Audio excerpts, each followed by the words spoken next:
Now we see the results here. Wow. The shape of the efficient shed looks very strange, right? Difficult to say something about that. Let's get bigger. Yeah.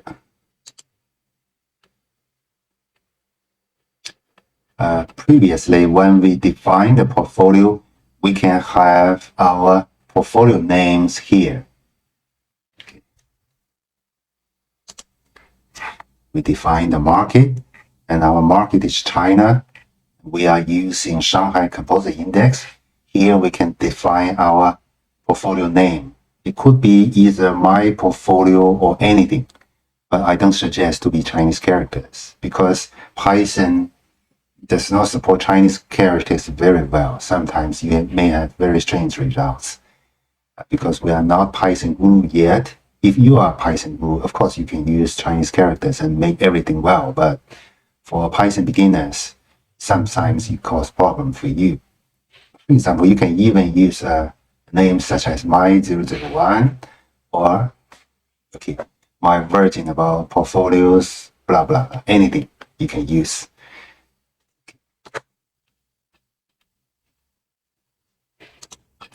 And let's look at the efficient shed we have just constructed here. Well, this efficient set is based on my portfolio's stocks, means those multi and constructed using 50,000 portfolios by Mengchu simulation. And the observation period is from, the end is today, and we are using the recent 1 year data. Starts from the year 2021, July the 27th to this date. If you expect to use 2 years, you can use the parameter past years equal to in the case script. This is the date we do this analysis. We find out that the shape of this efficient shed looks very strange, right? Very strange. Okay. Now let's find out the efficient front line together with me. Okay, the efficient front line should be, first let's find out the portfolio with the lowest risk. So this side is the level of risk. And this side is the level of return. The level of return. So in order to find out the starting point of the efficient frontier, let's find out the portfolio with the lowest risk. It should be this one, right? It is usually the GMVS point. Let's start from here.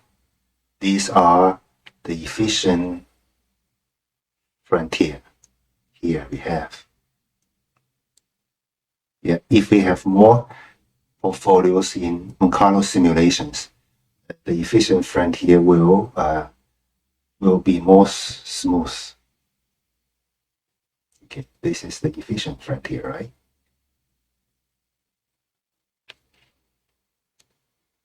Yeah, this is the efficient frontier. And what about the inefficient frontier? It also starts here. Will be this way. This will be the inefficient frontier, right? And here. So these are the efficient set. Sometimes we call that mark with efficient set.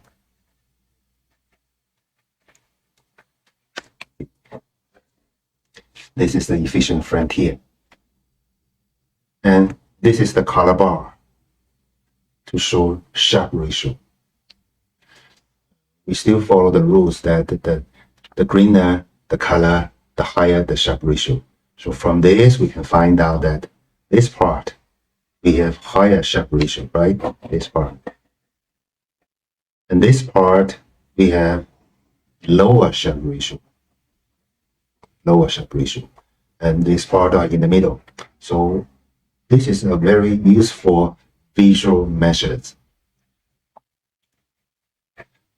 for us to see very clearly which part of efficient set has higher Sharpe ratio and which part has lower Sharpe ratio. This part lower, and this part higher. We can easily identify that simply by the color, because we have a color bar here. So this is the function of the color bar, right? Okay. This is what we have. If you have a more powerful computer, you can change here probably to 100,000, okay, even a million. It depends on you. You may take much longer time. We have a progress bar here showing the percentage the Python command already completed the calculation. So these heavily depends on calculation. This is step 6, and next step is step 7. In step 7, we construct the MSR and GMVS strategies based on Sharpe ratio. Now, let's do step 7. It's usually the last step. Okay. Step 7. Okay.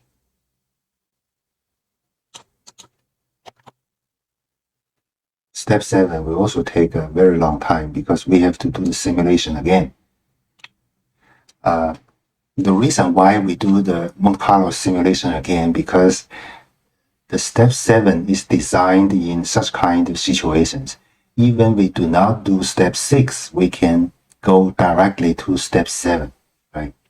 And step 6 actually is useless in actual work. It's just for demonstration for teaching purpose. Show you the shape of the efficient set and the curves of the efficient frontier and the inefficient frontier.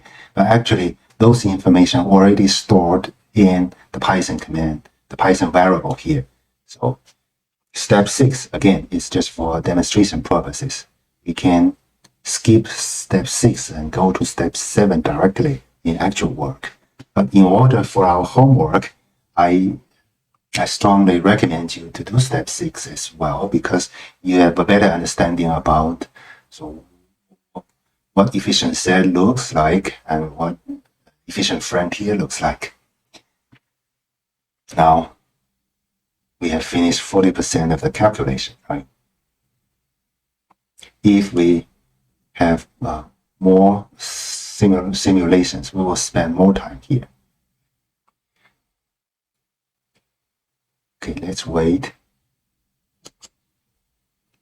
So before it completes, let's look at our case exercises.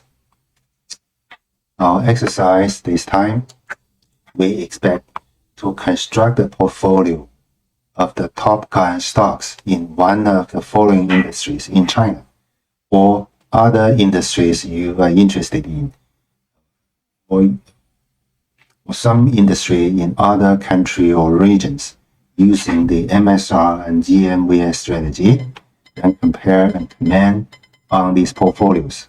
For example, we have just discussed the China Baijiu industry, and then you can do an exercise on China beer industry and sports goods industry.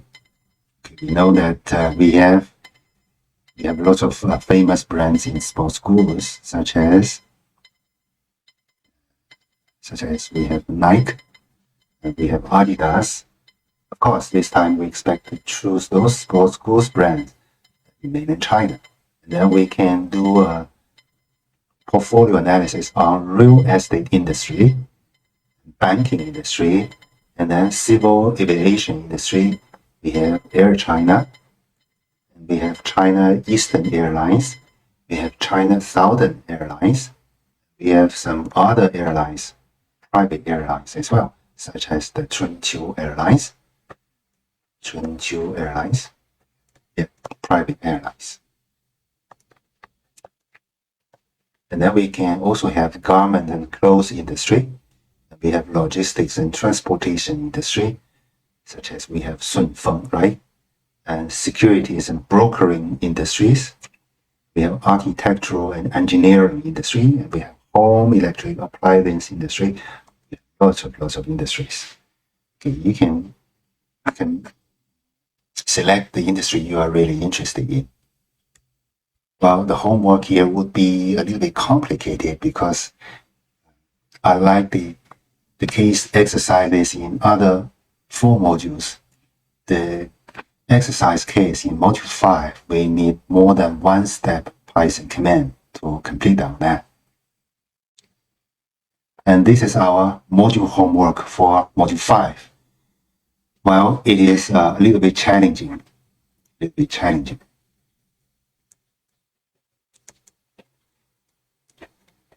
is a challenging task. Previously, we already have the China Baijiu industry, a portfolio on that. However, we have a significant disadvantage for China Baijiu industry portfolio because they are all in the same industry.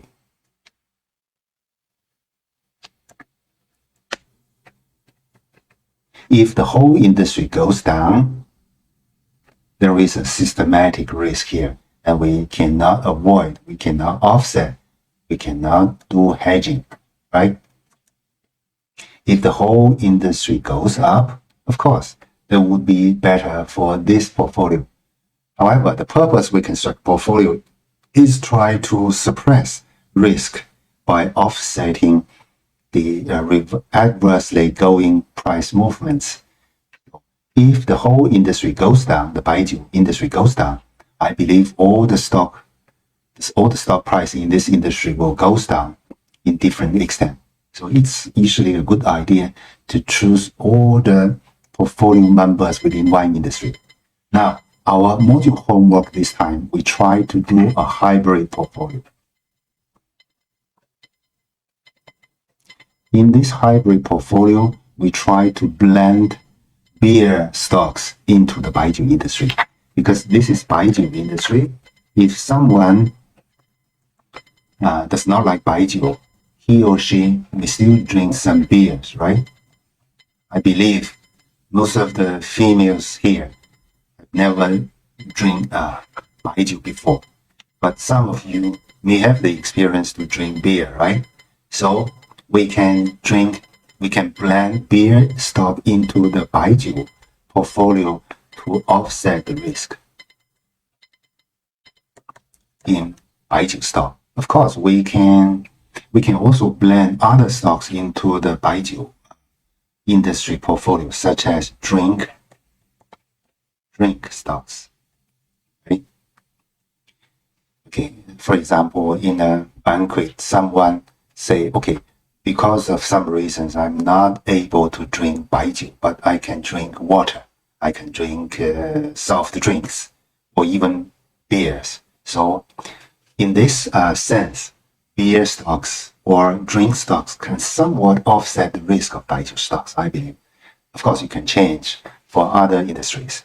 So the module homework here is request us to blend China's Baijiu and beer industry stocks together.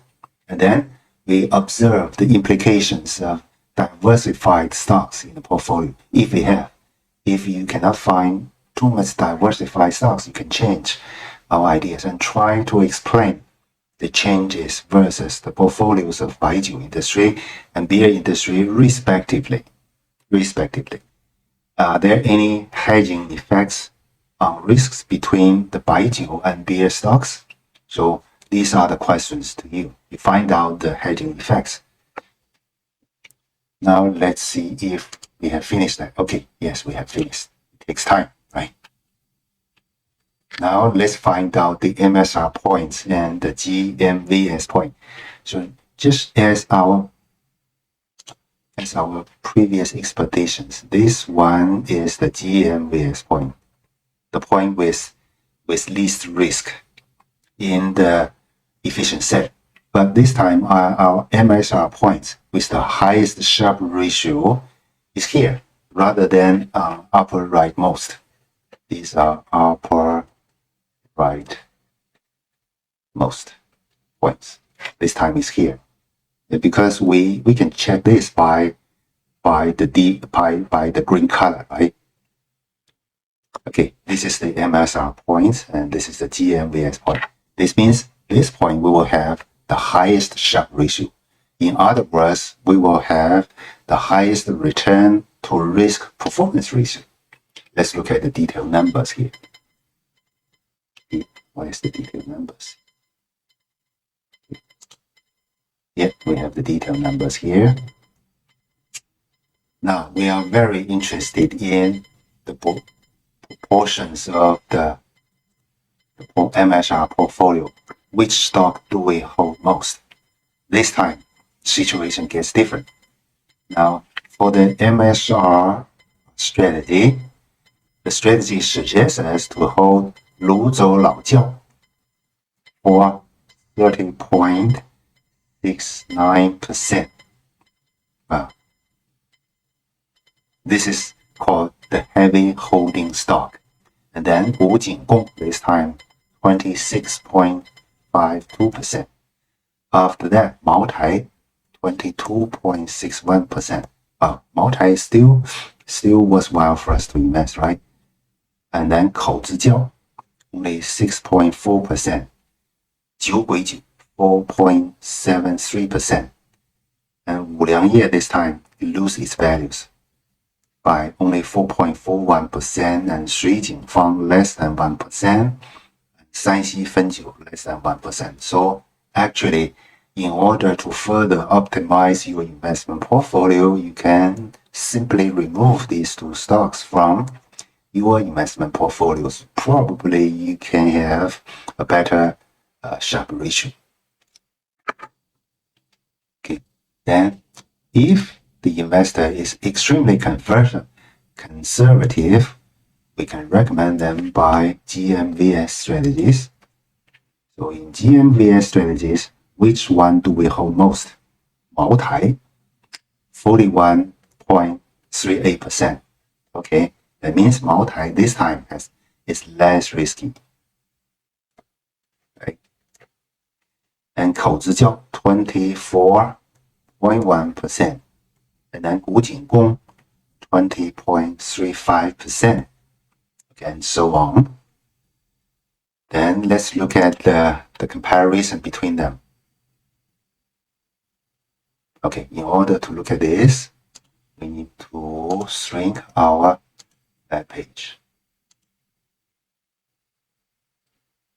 Does it look better? Yes, it looks better here.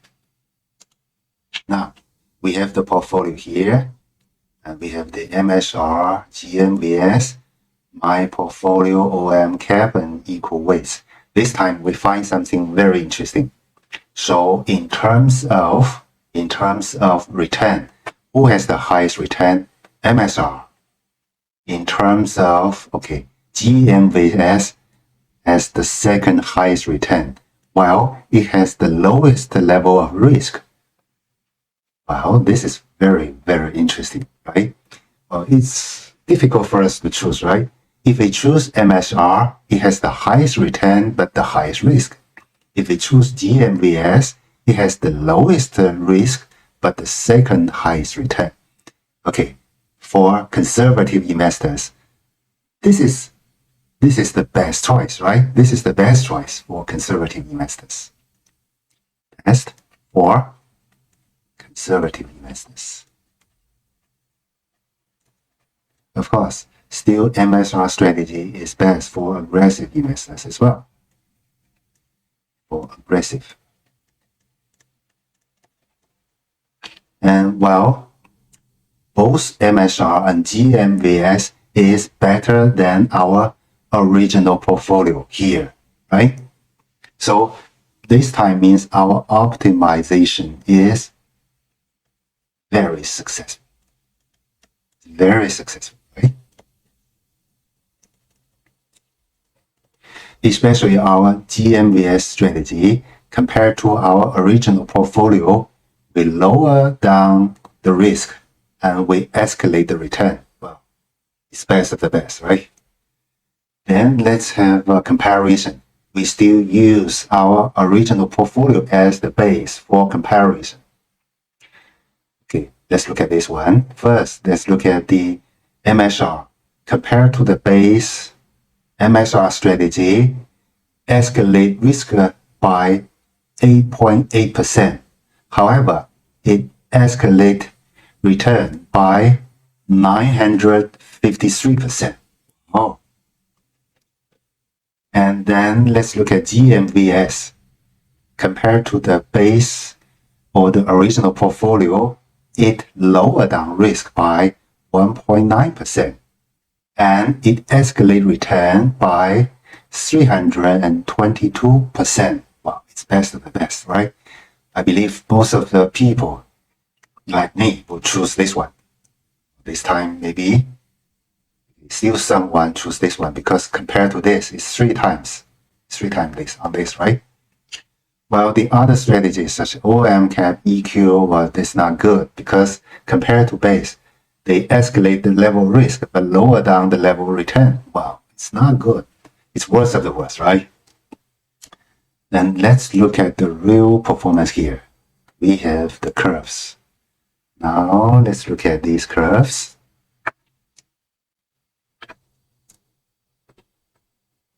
Okay, so this one is the OM cap, lowest one, right? And then the blue solid line is the original one, my portfolio. And then what about the green dot line is the GMVS. And the orange dot line is the MSR. We find that the green dot line is much better than these two. Of course, the orange one is much better than all the others. However, the orange dot lines has higher level of risk. And the green dot lines has the second highest level return while has the lowest level of risk. It would be one of the best choice. These two are one of the best choices. Okay, what else do we have? Let's look at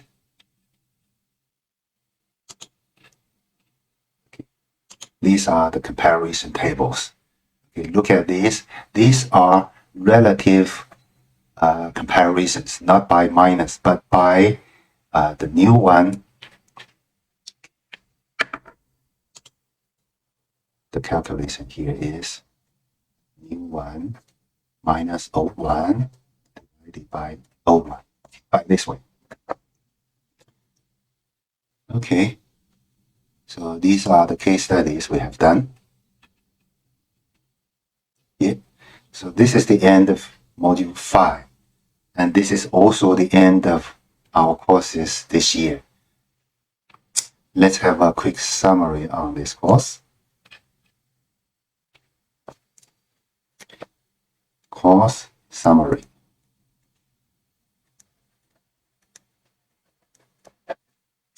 In our course, we all together have 5 modules. Okay. We have nearly 100 topics. And we have more than 100 case studies, mini case studies. And these case studies we use real stocks and real bonds. We can update these cases to most recent data. We can know their new information. For module 1, we talk about stock. Yeah. And for module 2, we talk about bond. For module 3, we talk about markets, including stock markets and bond markets. In module 4, we talk about company fundamentals.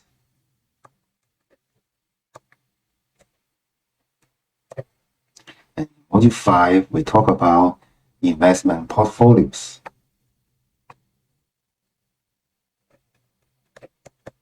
For investment portfolios, we need to use almost all the knowledge previously we have learned.